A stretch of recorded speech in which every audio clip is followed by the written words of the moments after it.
इनका जो ब्लॉग है वो किसानों के लिए ही है। तो मैं आपसे यही जानना चाह रहा था, आप लंबे समय से वकालत के पेशे में हैं, किसानों के केस भी आपके पास आते होंगे।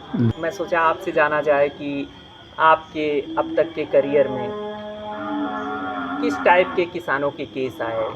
बहुत सारे किसानों की समस्याएं आए हैं, बहुत सारे किसानों के हम मुकदमा लड़े हैं।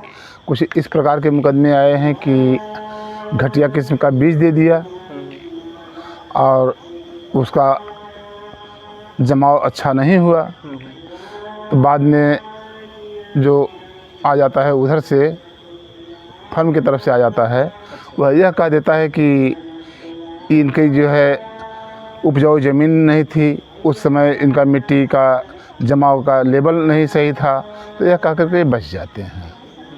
इस तरह के भी केसेज आए हैं कि जैसे खेती के जो अन्य उपकरण हैं, इन पर कोई बिक्री मूल्य नहीं लिखा रहता। हम ये दवा खरीदने जाते हैं और 3 रुपये का उनका मैन्युफैक्चरिंग कास्ट है, 13 रुपये बिक्री मूल्य है, यह लिखा रहता है। लेकिन कृषि उपकरण पर कोई बिक्री मूल्य लिखा नहीं है। अच्छा। समस्याएं यहाँ तब उत्पन्न हो जाती हैं कि हमसे कहती हैं कि यह सामान 5 लाख रुपए की है, और चूँकि हम जानते नहीं हैं और वास्तविक बिक्री मूल्य उसका 3.5 लाख रुपए है। इस प्रकार से किसानों को ठग लिया जाता है। अच्छा, जो आपके पास ये मूल्य को लेके किसानों को लोन देके जो उपकरण खरीदे जा रहे हैं, तो इसमें आपको किस तरीके का केस आया? वो पूरा केस का क्या था, मामला क्या था? मामला यह था कि सोनालिका ट्रैक्टर खरीदने गया। अच्छा। तो उनके एक आए एजेंट, उन्होंने कहा कि पुराना ट्रैक्टर दीजिए, नए ट्रैक्टर ले जाइए, हमारे यहाँ एक ऑफ़र चल रहा है, एक्सचेंज ऑफ़र चल रहा है। मौकिल हमारा गया और 1,80,000 में पुराने ट्रैक्टर का मूल्य तय हुआ। फिर उसको डिस्काउंट करके 1,50,000 रुपये कर लेते हैं। अच्छा। 1,50,000 रुपये का ट्रैक्टर ले लेते हैं और नियर अबाउट 90,000 रुपया उससे अलग अलग मूल्य उन्होंने ले लिया। सारा मूल्य जितना हुआ और उससे बता दिए कि 5 लाख समथिंग में एक ट्रैक्टर है। तो ट्रैक्टर जो विक्रय हुआ है और जो इससे उन्होंने नगद के रूप में या ट्रैक्टर के रूप में जो ले लिया है, जब लोन हो गया तो पता चला 42,000 समथिंग रुपया उनसे ज़्यादा ले लिया। अच्छा। दोनों के अंतर में आ गया कि 42,000 समथिंग रुपया कुछ ज़्यादा नहीं लिया। तब हमको पता चला कि अरे बाप रे बाप, ये तो मैन्युफैक्चरिंग कास्ट ना होने के कारण इन्होंने 43,000 रुपया ज़्यादा हमसे ले लिया है। अच्छा। उसके लिए हमने मुकदमा दाखिल किया।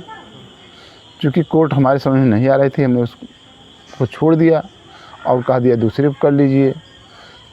तो वह मुकदमा जीत भी गया। अच्छा। 20,000 रुपया कंपनसेशन और शारीरिक मानसिक कष्ट, पीड़ा व परेशानी बाद व्यय मेहनताना वकील के बाबत 20,000 रुपया माननीय न्यायालय ने उसको देने का आदेश भी किया है। मतलब फैसला किसान के पक्ष में है। किसान फैसला के पक्ष में फैसला आया है। ऐसे तो ऐसे जो है कम से कम जो सामान बन रहा है, बिक्री मूल्य के साथ साथ यदि मैन्युफैक्चरिंग कास्ट भी उस पर आ जाए तो लोगों का बड़ा लाभ होगा, ट्रांसपेरेंसी आ जाएगी और यह समझ में आएगा कि हम कितने ठगे जा रहे हैं। कम से कम इतना हो जाएगा कि हर व्यक्ति जानेगा कि हम कितने ठगे जा रहे हैं। बहुत पहले जब छोटे से थे तो एक डाटा आया था कंपा कोला का, उसका मैन्युफैक्चरिंग कास्ट 77 पैसा था, बोतल का लागत 1 पैसा था। जो कांच वाली बोतल थी उसकी लागत 1 पैसा थी। 1 पैसे में एक बोतल बनेगा नहीं। तो यहाँ यह था कि किसी बोतल में 2000 बार भरा जाएगा और कोई बोतल एक बार में ही टूट जाएगा। तो उसका एवरेज कास्ट 1 पैसा और उसमें जो भरा जा रहा है उसका कीमत 77 पैसा। प्रचार व्यय ₹2.25 और बिक्री मूल्य ₹8 था।